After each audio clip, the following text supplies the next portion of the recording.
كارثة كبرى تمت اليوم في امتحانات الصف الثالث الإعدادي بمحافظة سوهاج بالتحديد. السلام عليكم ورحمة الله وبركاته. أهلا وسهلا بحضراتكم جميعا. في البداية بالتوفيق طبعا لكل طلابنا، وأعانكم الله لكل أولياء الأمور في هذا العام الصعب اللي حصل فيه تغييرات كثيرة جدا للصف الثالث الإعدادي. ولكن بخصوص امتحانات اليوم والكارثة اللي كانت هتوقع فيها طلاب الصف الثالث الإعدادي بتاريخ 20/1 يناير 2025. طبعا الصف الثالث الإعدادي كان عنده امتحانات اليوم في مادة الهندسة والدراسات الاجتماعية، والسؤال اللي هو كان فيه الخطأ طبعا، سواء كان الخطأ ده من الموجه اللي هو وضع الأسئلة في ورقة الأسئلة أو الغلطة دي كانت غلطة مطبعية، كان المفروض يتم مراجعة ورقة الأسئلة قبل أن يتم توزيعها أو تسليمها لطالب الصف الثالث الإعدادي. السؤال اللي هعرض لحضراتكم ده اللي فيه الخطأ سواء كان من الموجه أو من المطبعة اللي هي طبعة الورق، ولكن في كلا الحالتين الخطأ هنا بيقع في المدرس أو الموجه اللي هو تولى طبع أسئلة امتحانات الصف الثالث الإعدادي لمادة الدراسات الاجتماعية.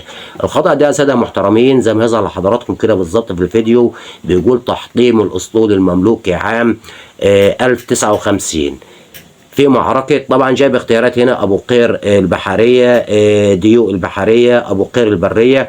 والقصة هنا مش في الاختياري، هي طبعا المعركة دي ملهاش أي وجود من الأساس، يعني ما كانش في معركة طبعا سنة 1059، ولكن المعركة كانت 1509. فلك أن تتخيل أن ورقة الأسئلة تم توزيعها على الطلاب، واللي يقوم يصحح الخطأ ده لا هو مدير مدرسة ولا أستاذ في المدرسة ولا مراقب اللجنة، ولكن طالبة من داخل اللجنة هي اللي رفعت ايدها للمدرس وقالت للمدرس يا أستاذ هنا تحطيم الأسطول المملوكي كان عام 1509 مش عام 1059. كان ممكن هنا طبعا كل الشكر كل الاحترام طبعا للطالبة دي، يعني جعلها الله في ميزان حسناتها. كان ممكن هنا بعض الطلاب يتجاهلوا السؤال من الأساس، بمعنى تحطيم الأسطول المملوكي عام 1059. مفيش الطالب ما ذكرش حاجة زي كده، مفيش معركة بالتاريخ ده، فممكن يقول لك السؤال ده سؤال خدعة فقط لا غير، فملوش أي اختيار ويتجاهل السؤال من الأساس. وهنا اللي بيحاسب عليه الطالب طبعا، وكان هيسقط في السؤال ده، وكان طبعا مجموعه هيقل او كان مش هيحتسب له اي درجة على السؤال. ولكن هنا طبعا رسالة شكر واحترام وتقدير للطالبة اللي هي صلحت السؤال ده، بان تحطيم الاسطول المملوكي كان عام 1509 في معركة ديون البحرية. ده الاختيار بتاعها. طيب مضمون الفيديو ايه او مضمون الرساله اللي انا عايز اوصلها ايه؟ يعني يا ريت لكل مدرس محترم، لكل مدير مدرسه محترم، لكل موجه محترم، لكل واحد بيضع الامتحانات للصف الثالث الاعدادي في ورقه الاسئله، يا ريت يتم مراجعه الاسئله بشكل كامل قبل ما يتم تسليم ورقه الاسئله للطالب، عشان حضراتكم هنا عملتوا قوانين جديده واتخذتوا مصادر او قرارات جديده في زي مثلا تطبيق البوكلت واربع نموذجات، وبيجي فيه صعوبه كبيره جدا بخصوص امتحانات الصف الثالث الاعدادي. وده من وجهه نظري الشخصيه انا مش مزعلني في حاجه، يعني بالنجاح والتوفيق لكل الطلاب اللي هي بتجتهد وبتعتمد على مستواها الشخصي، يستحقوا النجاح طبعا.